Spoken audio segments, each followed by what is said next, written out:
NDTV India संवाद में आने के लिए मैं आप सभी का तहे दिल से आभार व्यक्त करता हूं और स्वागत करता हूं। आज हम एक ऐसे सिलसिले की शुरुआत करने जा रहे हैं जो मंच बनेगा बड़े मुद्दों पर, बड़े विचारों का।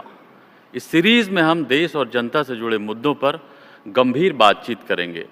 बातें गंभीर होंगी लेकिन बोरिंग नहीं होगी, इसका वादा मैं आपसे करता हूं।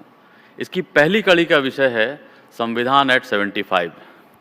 देश संविधान की 75वीं वर्षगांठ का जश्न मना रहा है और इस बेहद खास कार्यक्रम से हम इसमें एक आयाम जोड़ना चाहते हैं। संविधान क्या है, इस पर बोलने का अख्तियार रखने वाला शायद मैं आखिरी व्यक्ति हूँ, लेकिन मेरी समझ में ये देश का ऑपरेटिंग सिस्टम है। इतना एडवांस है कि हमारा लोकतंत्र बंद तो छोड़िए, कभी हैंग तक नहीं हुआ। कमाल की बात यह है कि ऑपरेटिंग सिस्टम कभी पुराना ना पड़े, इसका भी इंतज़ाम इसे बनाने वाले लोगों ने किया था। समय समय पर ये अपग्रेड होता रहता है, जिसे हम अमेंडमेंट कहते हैं।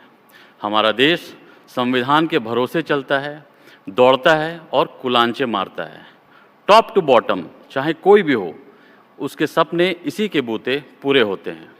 हमारे देश में सिर्फ कहने के लिए नहीं बल्कि सच में संविधान ही सर्वोच्च है।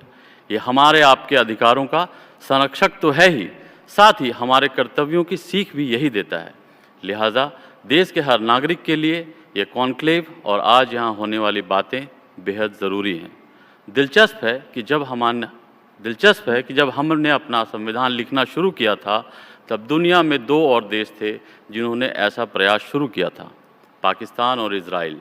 आज की तारीख में पाकिस्तान में तीसरी बार संविधान लिखा जा चुका है और इजराइल में औपचारिक दस्तावेज का मसौदा तैयार करने के अलग अलग प्रयास असफल रहे हैं।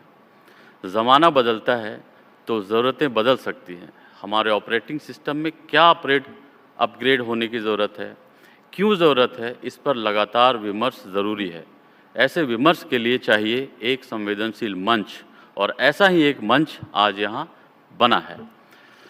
मंच बड़ा है तो मंथन करने वाले दिग्गज भी बड़े हैं। भारत के 50वें मुख्य न्यायाधीश जस्टिस DY चंद्रचूड़, पूर्व CJI जस्टिस UU ललित, संसदीय कार्य मंत्री Kiren Rijiju, justice AK Sikri, justice ज्ञान सुधा मिश्रा, पूर्व चुनाव आयुक्त डॉक्टर SY कुरैशी और जाने माने संविधान विशेषज्ञ फैज़ान मुस्तफ़ा, कानून की दुनिया के कई दिग्गज और वरिष्ठ नेता, ये तमाम लोग आज इस विषय पर चर्चा करेंगे। लेकिन इस वक्त मैं ख़ास तौर से आभार व्यक्त करना चाहूँगा जस्टिस DY चंद्रचूड़ का कि उन्होंने अपना बहुमूल्य वक्त इस आयोजन के लिए निकाला।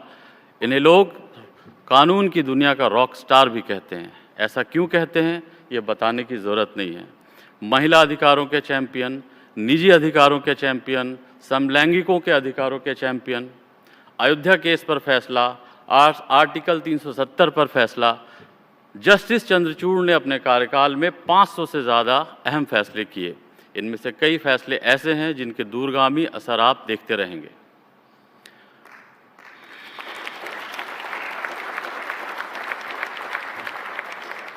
और ज़्यादा समय न लेते हुए मैं आखिर में दो पंक्तियों के साथ अपनी बात समाप्त करूंगा, क्योंकि इस विषय पर मुझसे कहीं बेहतर जानने वाले, मुझसे कहीं बेहतर बोलने वाले यहाँ मौजूद हैं।